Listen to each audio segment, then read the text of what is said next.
ನಮಸ್ಕಾರ.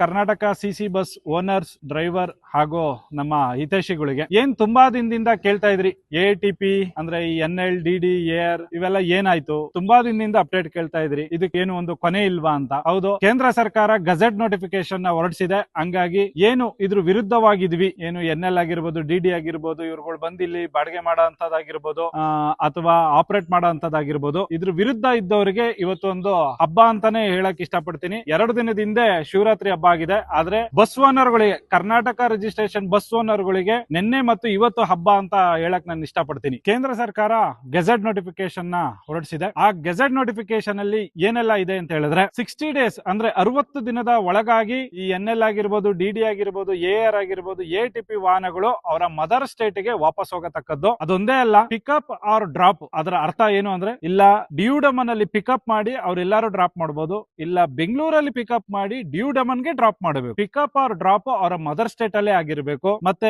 ಈ ಚಾನಲ್ ಈಗ ಏನು ನಮ್ಮ ಕರ್ನಾಟಕದಲ್ಲಿ ಯಾವ್ದೋ ಒಂದು ಫೈನ್ ಬಿದ್ದಿರುತ್ತೆ ಅವರಿಗೆ, ಅದನ್ನ 45 ದಿನದೊಳಗೆ ಅವರು ಕ್ಲಿಯರ್ ಮಾಡ್ಲೇಬೇಕು. ಮುಖ್ಯವಾಗಿ ವಾಹನಗಳು ಅಲ್ಲಿಗೆ ಹೋಗ್ತಾ ಇದಾವೆ, ಬರ್ತಾ ಇದಾವೆ ಅಂತ ಯಾವ ರೀತಿ ಅಧಿಕಾರಿಗಳು ಪರಿಶೀಲಿಸ್ತಾರೆ ಅನ್ನೋದು ಒಂದು ಡೌಟ್ ಇದೆ ಅಲ್ವಾ ಸ್ನೇಹಿತರೆ? ಹೌದು, ಅದಕ್ಕೂ ತುಂಬಾ ಒಂದು ಒಳ್ಳೆ ಕಾನೂನು ತಂದಿದ್ರೆ. ಏನು VLTT ಆಗಿರ್ಬೋದು, GPS ಆಗಿರ್ಬೋದು, ಪ್ಯಾನಿಕ್ ಬಟನ್ ಆಗಿರ್ಬೋದು, ಅದ್ರ ಮುಖಾಂತರ ವಾಹನಗಳು ಮದರ್ ಸ್ಟೇಟ್ ಗೆ ಹೋಗ್ತಾ ಇದಾವೋ ಇಲ್ವೋ ಅಂತ ಪರಿಶೀಲಿಸ್ತಾರೆ. ಅದ್ರ ಜೊತೆಗೆ ATP ವಾಹನಗಳು ನೇಮ್ ಲಿಸ್ಟ್ ನ ವಾಹನ್ 4 ಅಲ್ಲಿ ಅಪ್ಡೇಟ್ ಮಾಡಿರ್ಬೇಕು. ಅಂದ್ರೆ ಎಕ್ಸಾಂಪಲ್, ಬೆಂಗಳೂರು ಬಂದು, ಮೈಸೂರು ಬಂದು, ಚಾಮರಾಜನಗರ ಅಂತ ಫಸ್ಟ್ ಅವರು ಲಿಸ್ಟ್ ನ ಅಪ್ಡೇಟ್ ಮಾಡಿರ್ತಾರೆ. ಆ ಲಿಸ್ಟ್ ಏನಾದ್ರು ಮೈಸೂರು ಬಂದು ಕೂರ್ಗು ಅಥವಾ ಮಡಿಕೇರಿಗೆ ಹೋಗಿ ಚಾಮರಾಜನಗರ ಹೋಗ್ಬೇಕು ಅನ್ನೋದಾದ್ರೆ ಅದನ್ನ ಅವರು ತಿರ್ಗಾ ಮೆನ್ಷನ್ ಮಾಡ್ಲೇಬೇಕು. ಆ ಚೇಂಜಸ್ ನ ಅಪ್ಡೇಟ್ ಮಾಡ್ಲೇಬೇಕು. ಅದ್ರ ಜೊತೆಗೆ ಏನು ಪ್ರಯಾಣಿಕರು ಇರ್ತಾರೆ, ನೇಮ್ ಲಿಸ್ಟ್ ರಾಮಣ್ಣ, ಭೀಮಣ್ಣ, ಸೋಮಣ್ಣ ಆಗಿರ್ಬೋದು, ಅದು ಏನ್ ನೇಮ್ ಲಿಸ್ಟ್ ನ ಫಸ್ಟ್ ಕೊಟ್ಟಿರ್ತಾರೆ ಅದೇ ನೇಮ್ ಲಿಸ್ಟ್ ಅವರೇ ಒಳಗಡೆ ಪ್ರಯಾಣಿಸ್ತಾ ಇರ್ಬೇಕು. ಯಾವ್ದೋ ನೇಮ್ ಲಿಸ್ಟ್ ಹಾಕೊಂಡು ಯಾವ್ದೋ ಪ್ರಯಾಣಿಕನ ಕರ್ಕೊಂಡು ಹೋದ್ರೆ ಅದು ಒನ್ ಆಫ್ ದ ಅಫೆನ್ಸ್ ಆಗುತ್ತೆ. ಇದಿಷ್ಟೇ ಅಲ್ಲ ಸ್ನೇಹಿತರೆ, ಇನ್ನು ತುಂಬಾ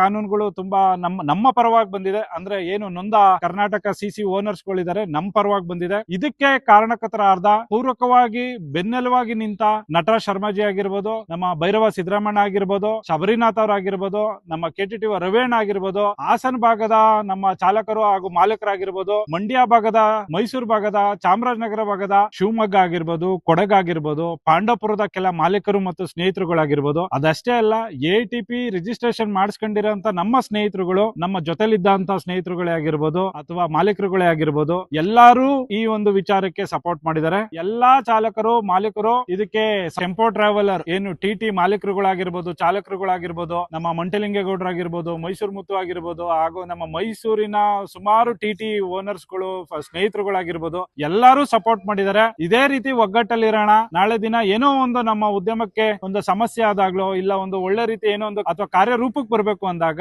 ಎಲ್ಲರೂ ಒಂದಾಗಿ ಇದನ್ನ ಮಾದರಿಯಾಗಿ ಇಟ್ಕೊಂಡು ಮುಂದಿನ ದಿನಗಳಲ್ಲಿ ಒಗ್ಗಟ್ಟಲ್ಲಿ ಹೋಗೋಣ ಸ್ನೇಹಿತರೆ. ಈ ಯಶಸ್ಸು ಅಥವಾ ಈ ಒಂದು ಗೆಲುವು ಇಡೀ ಕರ್ನಾಟಕ CC ಓನರ್ಸ್ ಗಳು ಏನಿದ್ದಾರೆ, ಕಾಂಟ್ರಾಕ್ಟ್ ಕ್ಯಾರೇಜ್ ಓನರ್ಸ್ ಗಳಿಗೆ ಸಲ್ಲುತ್ತೆ. ಹಾಗಾಗಿ ಮುಂದಿನ ದಿನಗಳಲ್ಲಿ ಎಲ್ಲ ಒಂದು ಒಗ್ಗಟ್ಟಲ್ಲಿ ಮುಂದುವರೆದ್ರೆ ಸ್ನೇಹಿತರೆ, ಟ್ಯಾಕ್ಸ್ ಕಮ್ಮಿ ಆಗಂತ ಕೆಲಸಗಳನ್ನು ಮಾಡಿಸಬಹುದು. ಜೊತೆಗೆ ರೆಸಿಪ್ರೋಕಲ್ ಅಗ್ರಿಮೆಂಟ್ ಏನು ಕೇರಳ ತಮಿಳುನಾಡು ನಡುವೆ ಇದೆಯಲ್ಲ, ಕೇರಳ ತಮಿಳುನಾಡು ಹೋದ್ರೆ ಟ್ಯಾಕ್ಸ್ ಇರಲ್ಲ, ಅದೇ ರೀತಿ ರೆಸಿಪ್ರೋಕಲ್ ನ ನಾವು ಮಾಡ್ಕೊಂಡ್ರೆ ಕರ್ನಾಟಕ, ಕೇರಳ, ತಮಿಳುನಾಡು, ಆಂಧ್ರ, ಗೋವಾ, ಮಹಾರಾಷ್ಟ್ರ, ಈ ಸೌತ್ ಝೋನ್ ನ ಎಲ್ಲಾ ಕಡೆ 4 ಸೀಟರ್ ವೆಹಿಕಲ್ ಇಂದ ಹಿಡಿದು 49 ಸೀಟ್ ವೆಹಿಕಲ್ ವರ್ಗುನು ಹೋಗಂತ ಕೆಲಸಗಳು ಮಾಡಬಹುದು. ಇದಕ್ಕೆ ನಾನು ಕಳಕಳಿಯಾಗಿ ನಮ್ಮ ಬಸ್ ಮಾಲೀಕರುಗಳಲ್ಲಿ ಕೇಳೋದೊಂದನೆ, ಒಗ್ಗಟ್ಟಾಗಿ ಯಾರು ಮೂರನೇವರಿಗೆ ಏನು ಒಂದು ತಲೆ ಕೆಡಿಸ್ಕೊಳ್ದಾನೆ ನಮ್ಮ ಕರ್ನಾಟಕ ಬಸ್ ಓನರ್ಸ್ ಗಳೆಲ್ಲ ಒಗ್ಗಟ್ಟಾಗಿ ಬಂದ್ರೆ 100% ಇದರ 10ರಷ್ಟು ಜಯ ನಮಗೆ ಸಿಕ್ಕೇ ಸಿಕ್ಕುತ್ತೆ. ಜೈ ಹಿಂದ್, ಜೈ ಕರ್ನಾಟಕ.